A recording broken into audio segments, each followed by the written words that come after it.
रहीम अस्सलाम वालेकुम नाज़रीन, आप देख रहे हैं इखला ग्लोबल न्यूज़। मैं हूँ आपका मेज़बान इखलाक मुल्तीफ़। आज ईद का दूसरा रोज़ है और आप जो है ना वो रिश्तेदारों के यहाँ जा रहे होंगे। एक तो महंगाई बहुत ज़्यादा है, कोई एक साल से जो है ना चीज़ें पहले भी जिस वक्त खान साहब आए तो उस वक्त भी महंगाई थी। फिर उसके बाद ये जो हमारी नई गवर्नमेंट आई है, इन्होंने कहा जी कि खान साहब मुल्क को तबाह बर्बाद कर गए, तो उसके बाद चीज़ें जो है वो 200 गुना ज़्यादा हुई है। क्योंकि मुझे इस चीज़ का अंदाज़ा है, मैं डिटेल में नहीं जानना चाहता हूँ जो चीज़ें वो किस तरह गई हैं।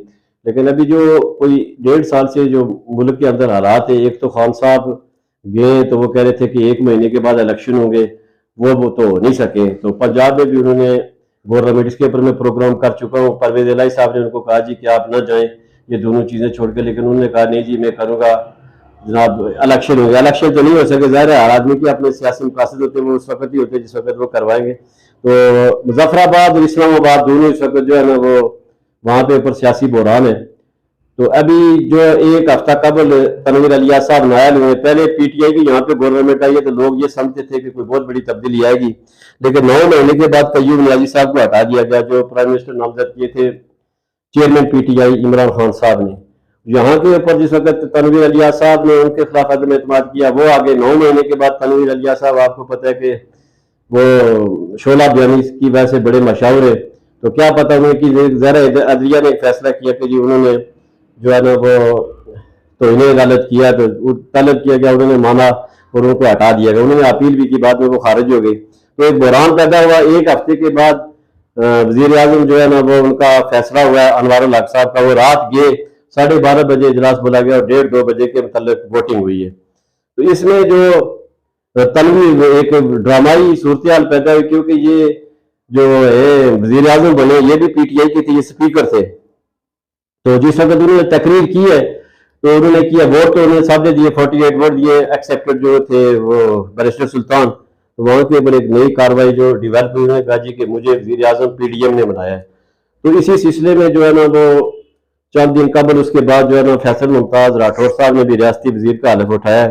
तो मेरे साथ इस वक्त जो सेक्रेटरी नशर व शात सेक्रेटरी इतलात है पीपल्स पार्टी के सरदार खालिद मोहम्मद साहब मौजूद है। तो एक तो मैं उनको मुबारकबाद देता हूँ कि फैसल मुमताज राठौर साहब ने हलफ लिया है। तो इनसे पूछते हैं कि जी कितनी वजारतें पीपल्स पार्टी को मिलेंगी और कितनी नून लीग को।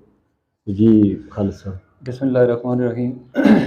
आपके चैनल का शुक्रिया और आपका बिल्कुल बहुत शुक्रिया कि आप आए हमारा मौक़िफ़ लेने के लिए।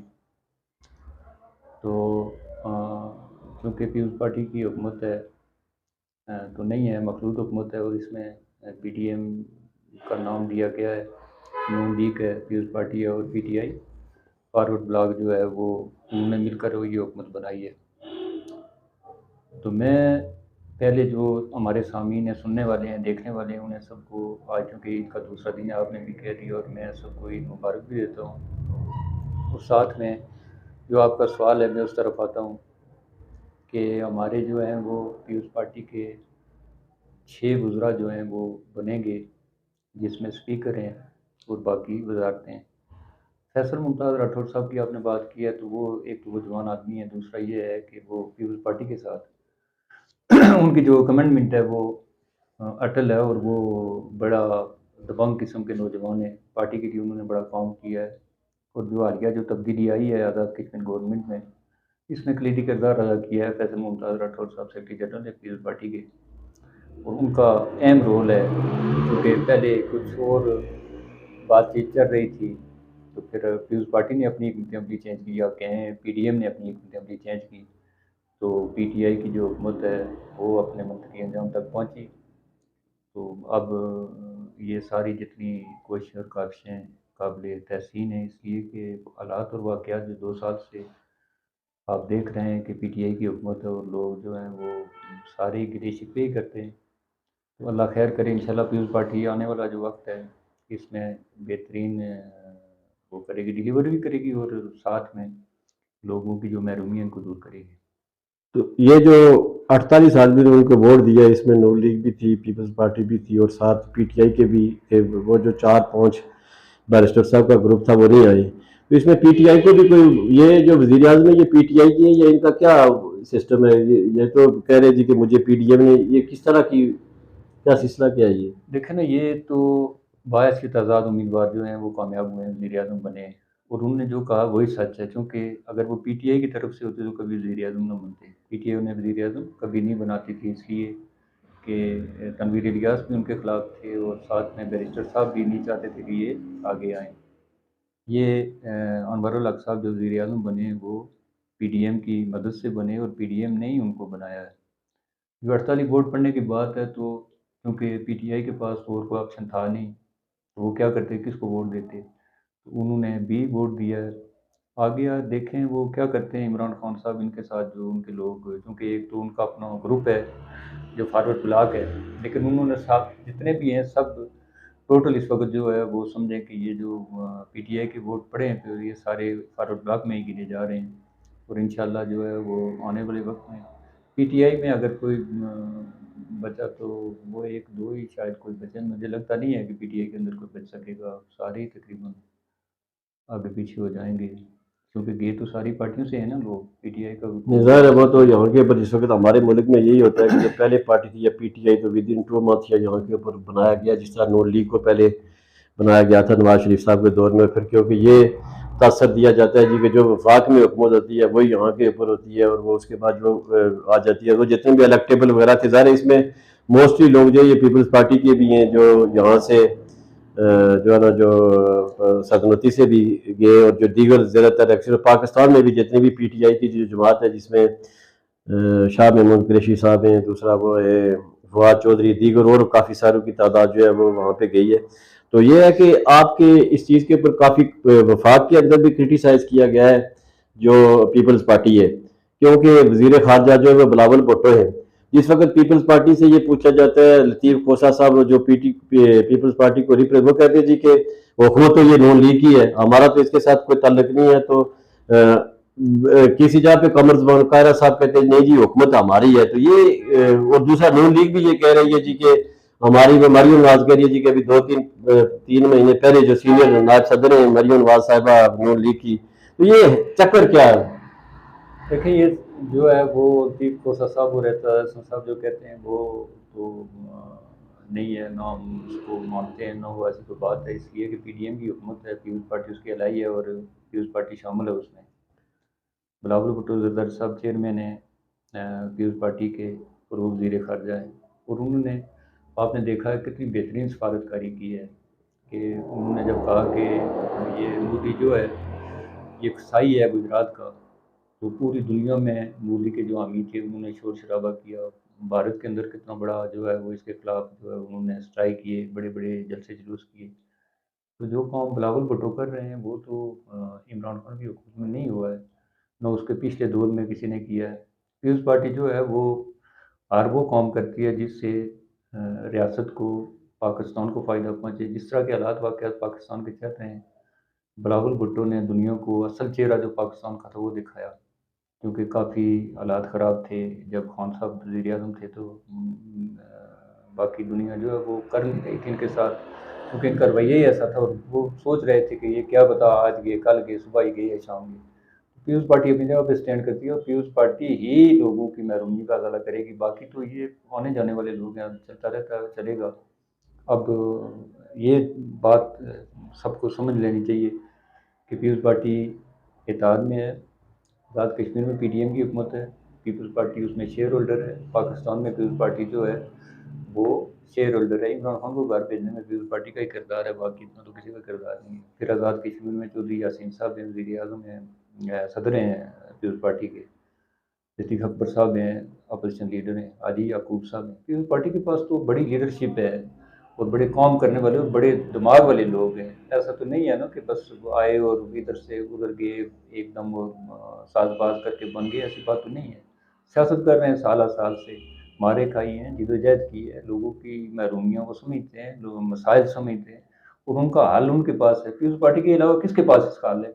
ये अभी देखें कि जो पीपल्स पार्टी का तो एक अलग नजरिया है, नून लीग का अलग है। अभी तो चलो आपने एक ये जो पीडीएम बनी है वो तो इमरान खान पीटीआई की एक सिंगल, बाकी तुम्हारी तमाम जमातें, जब आप इलेक्शन में जाएंगे तो ये आप क्या समझते हैं कि जो आपने नून लीग के साथ आप गए प्राइम मिनिस्टर उनके, तो क्या जो अपने आपके जाला जो आपके कारकुनान हैं उनको आप सेटिस्फाइड कर पाएंगे कि जो आपने ये कोलिशन की है वो किस हिसाब से किया है, या आपका वोट बैंक महफूज है? देखें ये जो लोग हैं तकरीबन अब लोगों को ये समझ आना शुरू हो गई है कि पार्टियां जो हैं वो कोई दुश्मन नहीं होती हैं एक दूसरे की। तो हम चूँकि आप मेरे अजीज़ हैं, आप किसी और पार्टी से होंगे, मैं पीपल्स पार्टी से हूँ, हमारा तो रिश्ता तो नहीं ख़त्म हुआ या हमारा ताल्लुक तो नहीं ख़त्म हुआ। फ़हीम साहब चले गए हैं पीटीआई में, पीपल्स पार्टी को छोड़ के, हमारी उनसे कोई दुश्मनी तो नहीं है। वो गए हैं, उनकी अपनी सोच है, उनकी अपनी फ़िक्र थी, वो अपना फ़ैसला था उनका, वो चले गए। तो आने वाले वक्त में देखें क्या होता है। दूसरी बात ये है कि नून लीग के हवाले से जो आप बात कर रहे हैं, चूँकि मिसाक जमहूरियत की थी मोहतरमा बेनज़ीर भुट्टो ने, तो उसको मद्देनज़र रख के किया जा रहा है। और मिसाक जमहूरियत की वजह से ही आज पाकिस्तान में जो है वो जमहूरियत जो चल रही है, वो मिसाक अगर ना होती, मिसाक जमहूरियत ना होती, पाकिस्तान में नहीं चल सकते थे। इसलिए कि आप एक दूसरे की सियासतदान टांगे पकड़ लेते हैं, तो वो खड़े ही नहीं हो सकते। उन्होंने ये किया कि वो खड़े हो, गाल गलौज तो हालात वाक़यात जैसे चलते रहते हैं। जो आज ज़ुबान इस्तेमाल हो रही थी, ये कभी तो नहीं हुई है, ना इससे पहले किसी ने इतनी की है। और जो आज जिस तरह की गलाज़त फैलाई जा रही है या जो तरीक़ेकार अपनाया गया, ये इससे पहले नहीं था। मैंने नहीं सुना ना मैंने देखा है।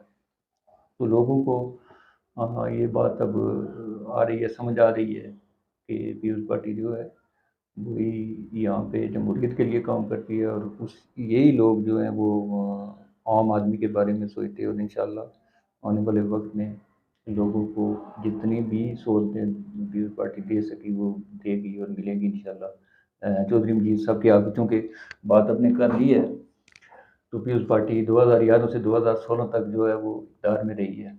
और आप देख लें आज़ाद कश्मीर में जो तालीमी पैकेज है, उसके बाद सेहत जो मेडिकल कॉलेजेस वगैरह है वो, ये हेल्थ का जो पैकेज है, आज तक वो चल रहा है। उसी तरह के सिस्टम जो है वो आगे चलाए जा रहे हैं। और हमें बहुत बड़ा फ़ायदा हुआ है, मेडिकल कॉलेज बने, यूनिवर्सिटीज़ बनी। एक यूनिवर्सिटी थी मुज़फ़्फ़राबाद में, तो ये उन्होंने बहुत बड़े काम किए हैं जो आम आदमी, मेरा बेटा भी जाकर यूनिवर्सिटी में पढ़ सकता है, मेरा बेटा भी मेडिकल कॉलेज में जा सकता है, इसलिए कि वो हमारी एक्सेस में है। आप हम करीब हैं नहीं, हमारे इसे तो यहाँ कोई के। दो राय नहीं है कि पीपल्स पार्टी जिस वक्त भी, अभी देखिए वो जो आप बातें बता रहे हैं वो तो इसमें है कि पीपल्स पार्टी ने इधर भी किया। जिस वक्त मोहतरमा की शहादत हुई है, उस वक्त पीपल्स पार्टी की 82 सीट के साथ जरदारी साहब ने 5 साल गए। वो एक अलग, मैं ये आपसे ये पूछना चाहता हूँ क्योंकि पहले जिस वक्त इमरान खान कह रहे थे जी कि इलेक्शन करवाएं, जिस वक्त उन्होंने वो साल के बाद उनको याद आया जी कि लीडर ऑफ द अपोजिशन मेरा होना चाहिए था, मुझे नहीं रिजाइन करना चाहिए था। लेकिन कमर जमान कायरा साहब भी ये कहते थे और राना सनाउल्लाह, पूरी जो जितनी भी पीडीएम है वो कहते थे कि खान साहब अगर इलेक्शन चाहते हैं तो वो खैबर पख्तूनख्वा की असेंबली को तोड़े और पंजाब की इलेक्शन जो है ना वो हो जाएंगे।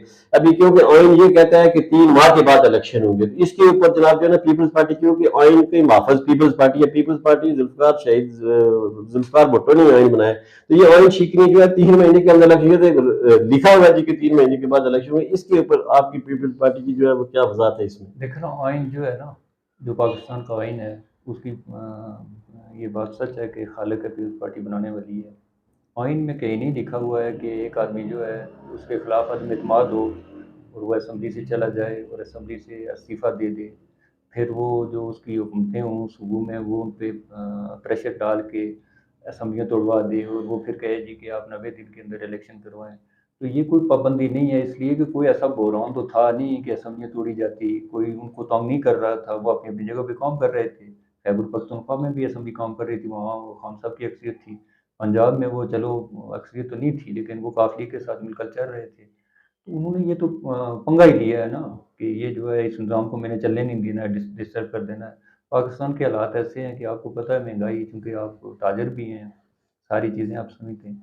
पाकिस्तान के जो हालात हैं, इन हालात में पाकिस्तान को आगे बढ़ाने के लिए सियासत करनी चाहिए या रियासत को आगे बढ़ाने के लिए मिल बैठ के कोई दरमियाना रास्ता निकालना चाहिए। अब वो खान साहब तो करते नहीं हैं, क्योंकि वो एक दिन जो है वो बात करते हैं कि मैं ये भी करने के लिए तैयार हूँ, मैं ये भी करूँगा, ये भी करूँगा। दूसरे दिन वो उस अपने जो स्टेटमेंट होती है उससे यू टर्न ले लेते हैं। ये कोई ज़रूरी नहीं है, होने चाहिए इलेक्शन 90 दिन के अंदर होने चाहिए, आइन के अंदर लिखा हुआ है। लेकिन आइन के अंदर ये भी लिखा हुआ है कि आप जो है वो एक जमहूरी जो प्रोसेस है उसके तहत चलें। आइन में ये भी लिखा है कि वफाक और जो सूबा सूबे इनके अंदर इलेक्शन जो है एक वक्त में किए जाएँ, क्योंकि निगरान हुकूमतें बनती हैं। पंजाब पाकिस्तान का सबसे बड़ा सूबा है।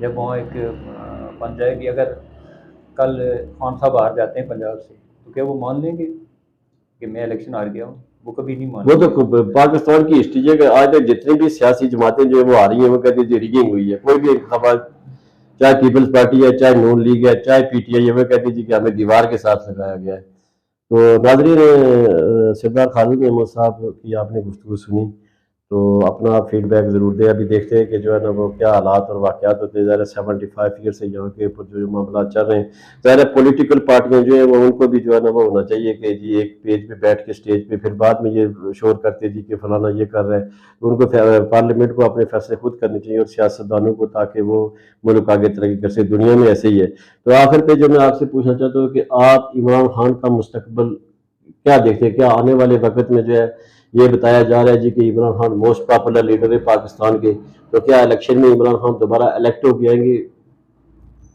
देखिए, मैं तो इतना बड़ा कोई तजर्बा नहीं रखता हूँ, ना मैं इस पे इतनी कोई बड़ी राय कायम करता हूँ, लेकिन जो हालात वाक़या चल रहे हैं इनमें मुझे नहीं लगता है कि खान साहब का कोई मुस्तकबिल है इसके बाद सियासत में।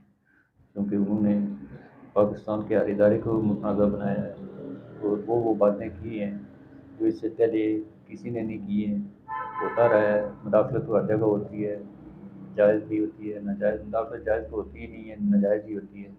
लेकिन इमरान खान साहब जो हैं वो बाजवा साहब का उन्हें शुक्रिया अदा करना चाहिए था कि उन्होंने पकड़ कर इनको इख्तियार दिया और ये आए, इन्होंने आकर जो है वो ये सत्यानाश किया इस मुल्क की।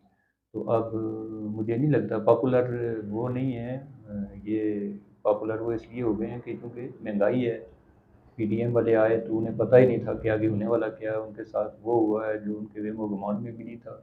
अगर इलेक्शन हो जाते, अगर खान साहब होते आज, तो जो गालियाँ पड़ रही हैं पीडीएम को, वो गालियाँ खान साहब को पड़ रही होती। और खान साहब का सियासत में लोग इनका जो है ना वो एक सीट पे ही चले जाते। वो भी बहुत मुश्किल था कि अपने हल्के से फिर ये एमएनए बनते, तो वज़ीर आज़म होने की दूर की बात थी। थोड़ी है ये, देखें हालात कैसे किस तरफ जा रहे हैं और इंशाल्लाह बेहतरी की तरफ जाएंगे। पार्टियां जो हैं, जो इस वक्त लोग ये समझ रहे हैं कि ये बहुत बड़ी पॉपुलर पार्टी है, ऐसे हालात नहीं है। सिर्फ वो महंगाई की वजह से लोग तंग हैं, वो इसलिए कह रहे हैं कि इनको वापस लाया जाए। हालांकि उन्होंने आकर यहाँ पे जब वो आए थे, देखें ना पिछली आप देख लें पूरी जो सिस्टम था उसको आप देख लें कि ये आए, इन्होंने कहा जी कि हम इतने दिनों में ये करेंगे, इतने माह में ये करेंगे, इतने सालों में ये करेंगे। ये तो उन्होंने कुछ भी नहीं है, ये तो वो है कि चले वो गए हैं। सियासी पॉइंट स्कोरिंग होती है, क्योंकि यहाँ हमारे ऊपर आपको पता है कि तकरीरों का ज्यादा रिवाज है। तकरीरें जो होते हैं वो कम ही एक्शन करती हैं, क्योंकि प्रैक्टिकल काम करना पड़ता है, फिर वसाइल होते हैं। तो नाज़रीन, आपने गुफ्तगू सुनी, अपना फीडबैक जरूर दें और अपना ख्याल रखिए। सर, आपका बहुत बहुत शुक्रिया। मेहरबानी।